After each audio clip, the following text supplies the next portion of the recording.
Buen día, somos aprendices del SENA de la formación del Tecnólogo de Gestión de Talento Humano de la oficina 69326 y 7 de la ficha 2183389. Somos de la PYME número 6 y los integrantes de mi grupo son Heidi Martínez, Gilson Rodríguez, Lucy Gómez y quien les habla, Vanessa García. Daremos inicio con la presentación de la empresa didáctica del SENA Soluciones PBAXAS, la cual se encarga en brindar acompañamiento a las pymes del Distrito Capital, basando su estrategia en el cuadro de mando integral y en los procedimientos de gestión de talento humano. La pyme a la cual estamos acompañando es una procesadora de alimentos que se encarga directamente a la maquila y a la producción del plátano. Para las competencias de preselección, selección, vincular, inducción e integrar, fue importante aplicar en la organización los instrumentos de diagnóstico, con el fin de elaborar las propuestas de mejora para fortalecer las áreas anteriormente ya mencionadas. Con esto se establece y se elabora un instructivo de provisión de cargos, una cartilla de normatividad legal vigente para los trabajadores y el reglamento interno de trabajo. Para comprender y entender el procedimiento, se da inicio a la presentación del instructivo, el cual consta de una matriz detallada donde se desglosa el flujograma, el cual nos ayuda a comprender el inicio de la identificación de la vacante para analizar el perfil del aspirante y determinar la fuente de reclutamiento y divulgar la convocatoria para luego proceder a la admisión de las hojas de vida y a su misma vez analizarlas y poder crear una base de datos con la información de todos los candidatos. Seguido de esto, se da la continuidad con el proceso de entrevista y la aplicación de las pruebas de selección, las cuales consta de conocimiento, desempeño y producto. Se crea una matriz para analizar los resultados de todas las pruebas. Luego se verifican las referencias y los documentos y se deduce si el candidato aplica. Se procede a publicar una lista de seleccionados y adicional a esto se va a crear la historia laboral con cada candidato, se elige el tipo de contrato y se realizan las posteriores afiliaciones correspondientes. Para finalizar y para incluirlo a la organización, se realiza la inducción y con esto se puede plantear el informe del procedimiento realizado.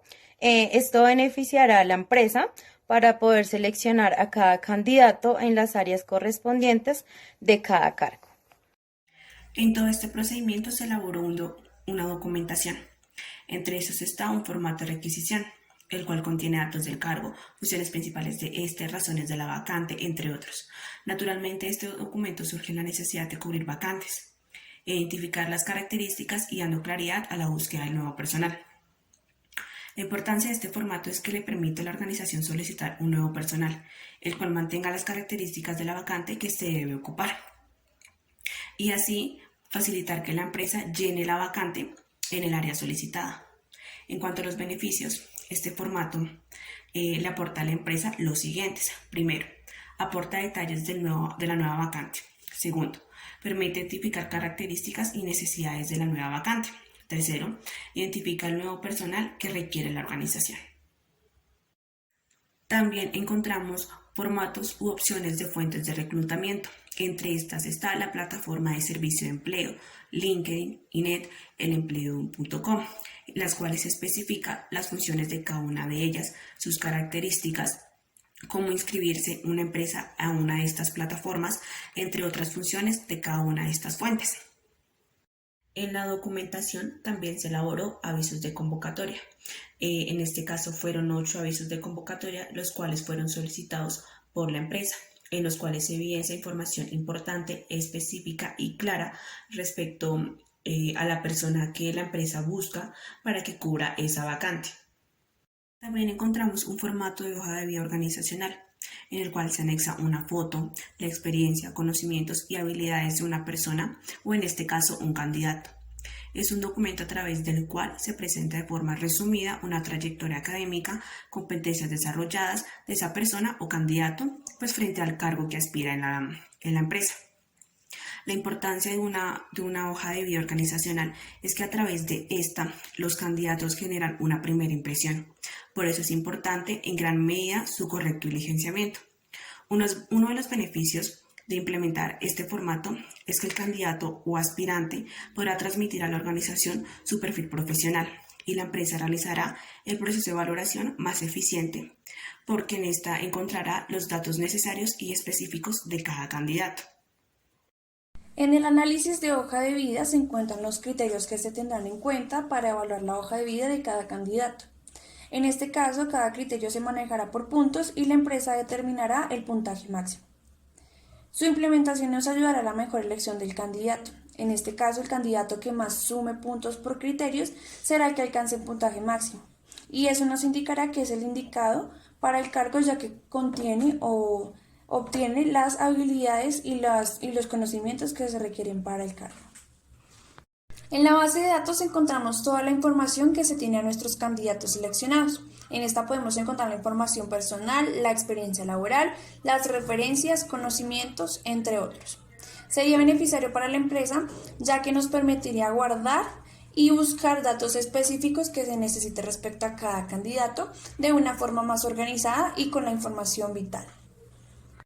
Tenemos las pruebas de conocimiento, desempeño y producto, que son aquellas que nos permiten conocer el dominio que tiene cada candidato para desempeñar las tareas del cargo. En este caso, su implementación nos ayudaría a tener un personal más capacitado y tener una mejor selección a la hora de escoger el candidato. La matriz de cargos nos explica si el candidato está capacitado para realizar las actividades del cargo. En este caso, los beneficios o las ventajas que tendría implementar la matriz de cargos es que nos permite consolidar la información que se obtuvieron de los formatos anteriores de cada candidato y permite hacer una comparación para tener una mejor elección. Tenemos la lista de seleccionados, que es la lista que se presenta cuando se tiene el nombre de los seleccionados que quedaron para el puesto. Su implementación nos permite la veracidad y confianza de que los candidatos están dispuestos a desempeñar el cargo en el ambiente laboral. Encontramos el formato de la lista de chequeo, el cual sirve para la verificación de los documentos de las personas seleccionadas. Esto beneficiará a la empresa, ya que valida si el candidato cumple con todos los documentos para el ingreso a la empresa. En el formato de entrega de elementos de protección personal, este formato sirve para llevar el control de toda la dotación que se le hace entrega a la persona que entra a trabajar a la empresa.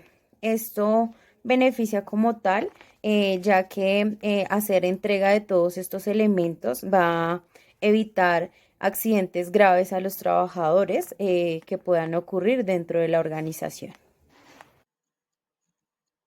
Para esta fase de vincular al personal, se elaboró una cartilla normativa legal vigente para vincular a los trabajadores en donde presentan los requisitos y seguimientos necesarios para esta actividad, con el fin de regular la conducta o técnicas que se debe seguir y que debe seguir el individuo para cumplir con los objetivos determinados de la empresa. Esto es basándose en el Código Civil, en el decreto, en el Código Sustantivo del Trabajo, el cual orienta toda la normativa para este tipo de contratos. En esta cartilla encontramos los documentos necesarios para la vinculación. Entre estos está el documento de identificación, la libreta militar, la hoja de vida, estudios relacionados, certificado de antecedentes disciplinarios, entre otros. También adicional a esto encontramos 7 contratos, los cuales es el contrato a término fijo inferior a un año, el contrato a término fijo de 1 a 3 años, el contrato indefinido, también encontramos el contrato de hora a labor, el contrato ocasional o transitorio, el contrato de prestación de servicios y el contrato de aprendizaje, y cada uno de ellos con su definición y sus respectivas cláusulas y artículos que los rigen. Este documento es relevante debido a que permite asegurar que se cumplan los acuerdos y beneficios para las partes involucradas. De lo contrario, existe el riesgo de que los acuerdos no se cumplan, lo que puede afectar a las dos partes, tanto económicamente como productivamente. Bueno, de acuerdo al instrumento diagnóstico diligenciado por la empresa, se sugiere a la organización dos tipos de contratos diferentes a los que actualmente maneja la empresa. El primer contrato sugerido es el inferior a un año y el segundo contrato es de 1 a 3 años, ya que beneficia a la empresa y al personal administrativo y operativo, brindando al empleador conocer toda la normativa de los contratos para garantizar y pues también para conservar sus trabajadores, ya que el personal trabajará con sentido de pertenencia y equidad. Dando continuidad al procedimiento vincular, tenemos el reglamento interno del trabajo, ya que es una serie de normas obligatorias que deben ser cumplidas por el empleado y el empleado simultáneamente. Este se refiere a un acuerdo bilateral, dentro del cual los trabajadores y los empleadores deben cumplir ciertos estatutos al laborar en la empresa. También se maneja como una herramienta que viene implementando las empresas como una forma de establecer los lineamientos generales en la relación de la empresa y sus trabajadores. Esta herramienta es indispensable para resolver los conflictos que se pueden dar dentro de la organización. Este reglamento se rige bajo 19 capítulos que están constituidos por el Código Sustantivo del Trabajo, y tal como lo define el artículo 104 del Código Sustantivo del Trabajo, es un documento en el cual las empresas reúnen las circunstancias y condiciones sobre las cuales se regirá el desarrollo de las labores que se presenten por parte de los trabajadores al empleador. El cumplimiento de estas instrucciones o normas se puede ayudar, por ejemplo, a mantener el orden y evitar el caos, y a lograr la estabilidad y la eficiencia de las actividades que se realizan. Es indiscutible la ayuda en el mantenimiento de la comunicación y de las relaciones interpersonales dentro de la empresa, ya que esto es de vital importancia. El formato y el documento de la carta de bienvenida es donde se presenta el trabajador en la empresa. Es un documento que se envía con la intención de acoger de manera amistosa al trabajador dentro de la organización. Esto beneficiará a la empresa de manera positiva para que el trabajador socialice los objetivos y los valores corporativos y trabaje de manera amena en todo el clima laboral. Con la creación del cronograma de inducción, este documento como tal permite consolidar las actividades que van a desarrollar todos los trabajadores. Esto beneficiará para que cada uno se familiarice con la empresa y cumpla de manera satisfactoria todas sus responsabilidades laborales. En el formato de evaluación, este formato sirve para que cada trabajador haya quedado con todos los lineamientos de la inducción. Esto beneficiará al empleador para que evalúe los conocimientos de cada uno de sus trabajadores. Formato de plan de mejora. Este formato nos permite realizar un plan para tener la información detallada y organizada de las acciones de mejora que se pueden implementar en nuestra empresa. En este caso será importante implementarlo, ya que nos permite estudiar las causas específicas por las cuales nuestra empresa necesita las acciones de mejora. Lleva todo un procedimiento, se llevan los días hábiles, las causas y las metas que se van a tener en cuenta para la realización de este plan de mejora.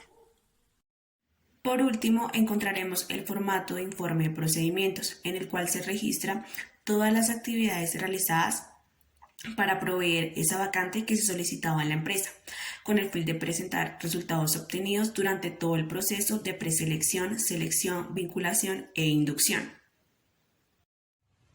Adicional a esto, se generaron los indicadores del procedimiento de provisión de cargos. Esta es una herramienta la cual nos permite medir el cumplimiento de los objetivos planteados y alinear el comportamiento de los miembros de la organización con la estrategia de la empresa. Como podemos observar, en el primer indicador es el cual es el encargado de medir la eficacia. En este caso es el cubrimiento de vacantes, es decir, verificar que la empresa cuente con el número suficiente de trabajadores en un tiempo determinado y oportuno para el debido control de las funciones según el cargo que corresponda dentro de la empresa. ¿Cómo se mide este indicador? Es el número total de vacantes cubiertas sobre el número total de cargos, es decir, total de cargos que fueron vinculados sobre el total de cargos que fueron aprobados por gerencia.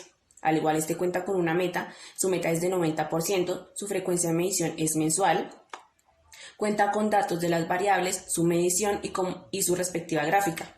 Y como podemos observar, en esta se logró superar esa meta llegando al 100%. Las personas encargadas de aplicar este indicador es el gerente y la persona encargada de recursos humanos. Cada uno de estos indicadores se encuentra con un registro, en donde encontramos el grupo, las variables, los meses en los que se aplica cada uno de esos indicadores y el resultado en este caso es el de 100% ya anteriormente mencionado. Como segundo indicador, encontramos el indicador que mide la eficiencia, esto es decir, los recursos asignados para proveer los cargos. ¿Cómo se mide este indicador? Es el total de recursos desembolsados sobre el total de recursos asignados, es decir, recursos que fueron desembolsados para proveer esos cargos sobre los recursos que fueron asignados para proveer esos cargos. Este también cuenta con una meta de 90%. También encontramos los datos de las variables, su medición y su respectiva gráfica. Al igual también podemos notar que se logró superar esa meta. Al realizar este indicador, pudimos analizar qué es calcular el presupuesto real que se lleva a cabo ejecutando las actividades de provisión de cargos. Este también cuenta con su registro. Como tercer indicador de provisión de cargos es el que mide la efectividad, es decir, la rotación del personal. Es decir, medir el nivel de rotación de los trabajadores en la organización. ¿Cómo se mide este indicador? Es el número de trabajadores desvinculados sobre el número total de trabajadores de la empresa. Este cuenta con una meta de 5%. También cuenta con sus datos de las variables, su respectiva gráfica. Al aplicar este indicador pudimos analizar la cantidad de trabajadores que se desvincularon de la empresa, ya sea por renuncias, terminación de contratos, por mutuo consentimiento, entre otros. Las personas también encargadas de aplicar este indicador es el gerente y la persona encargada de recursos humanos. Este también cuenta con su registro. También encontramos el indicador de vincular al personal. Este es el que mide la eficiencia, es decir, la cantidad de trabajadores afiliados. Este tiene como objetivo verificar que cada uno de los trabajadores pertenecientes a la empresa cuente con sus afiliaciones pertinentes. ¿Cómo se mide este indicador? Es el total de trabajadores con las afiliaciones completas sobre el total de trabajadores de la empresa. Este tiene una frecuencia de medición mensual, su meta es de 90%, al igual cuenta también con su respectiva gráfica y su análisis y las personas encargadas de aplicar este indicador, al igual también cuenta con su registro. Muchísimas gracias a todos por su atención.